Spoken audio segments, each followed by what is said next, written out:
Hi friends, welcome to Mana Chandamama Kathalu. Yes, we are back with another interesting story. The name of the story is Imposter. In the Himalayas, there was once a great sage who had 500 disciples.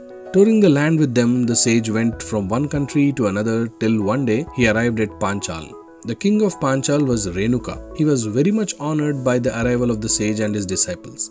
He gave them a great reception and lodged them in his extensive gardens. "I beg you not to stand upon any formalities," the king told his guests. "You can stay here indefinitely for any length of time. I shall see to it that all your wants are satisfied." The sage spent his entire rainy season in the palace and then departed with his disciples. At the end of the day's travel, they rested in a grove. While they were sitting and chatting about the great hospitality of the king of Panchal, someone said that it was a pity that such a fine ruler was not blessed with children to walk in his footsteps. Hearing this, the sage told his disciples, "But the king will have a son of very rare and divine virtue soon." The information gladdened the heart of all except for one among his disciples. This man had a dark and sinful soul. He thought up of an evil plan. When the party started on its journey back again, he pretended to be ill and fell behind and told them that he would catch up with them later. Then he retraced his steps back to Panchal and presented himself before the king. The king was surprised to see him again. He received the evil one with all due courtesy and asked him for the cause of his return. "Listen, O king," the evil one said.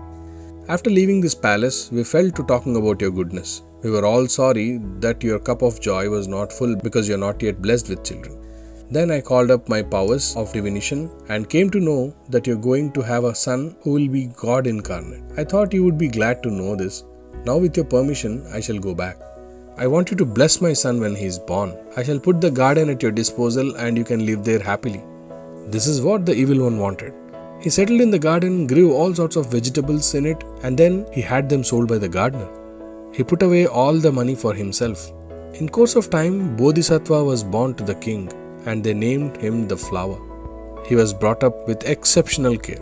When the flower was about 7 years old, there occurred a war between Panchal and the neighboring kingdom. The king went away to fight the enemy and defend his kingdom. The flower one day came to visit the garden. There he saw the man wearing saffron clothes but watering and tending the plants, just like a gardener. The boy at once knew that the man in saffron clothes was not the usual gardener, but he was gardening out of self-interest. So he went up to the evil one and said, "Are you the gardener?" At this, the men accompanying the prince laughed heartily, but the evil one was furious. If it was possible, he would have killed the prince on the spot. That would get him into trouble. So he thought of the way by which he could get the king to punish his own son. On the day the king was to return, the evil one broke a water bowl into pieces, strewed a lot of refuse around his cottage, and lay in a corner, groaning loudly. After the king returned to his palace, he proceeded to pay his respects to the evil one, whom he still considered very holy.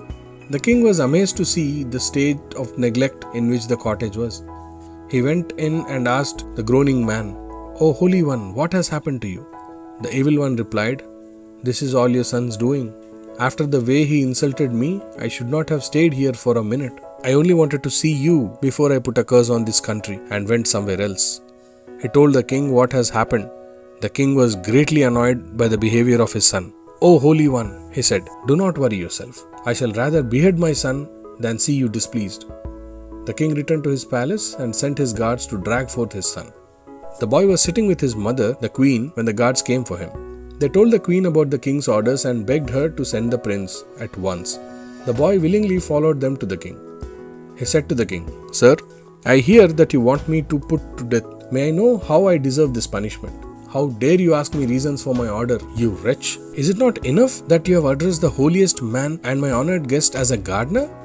Father, you do not seem to know how this holiest of holy men engages himself.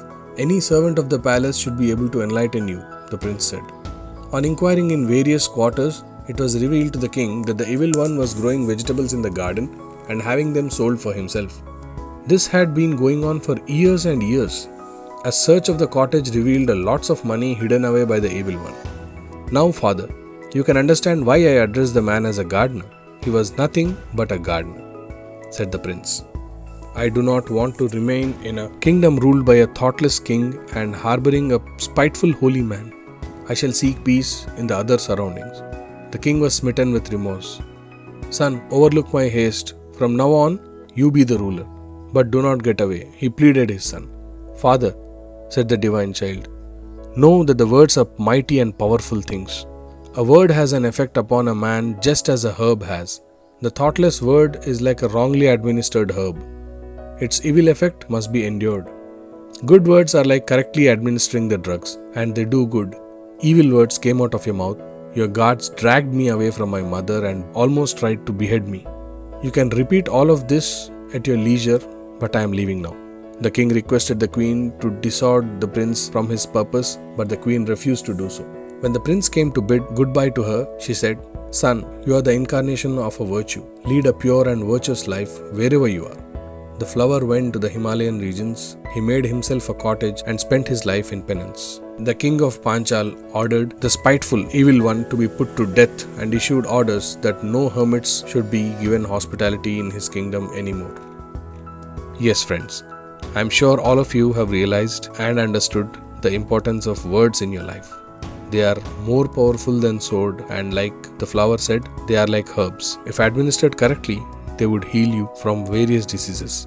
But if they are not administered properly, their side effects might kill you. Isn't that true? I hope you liked this video.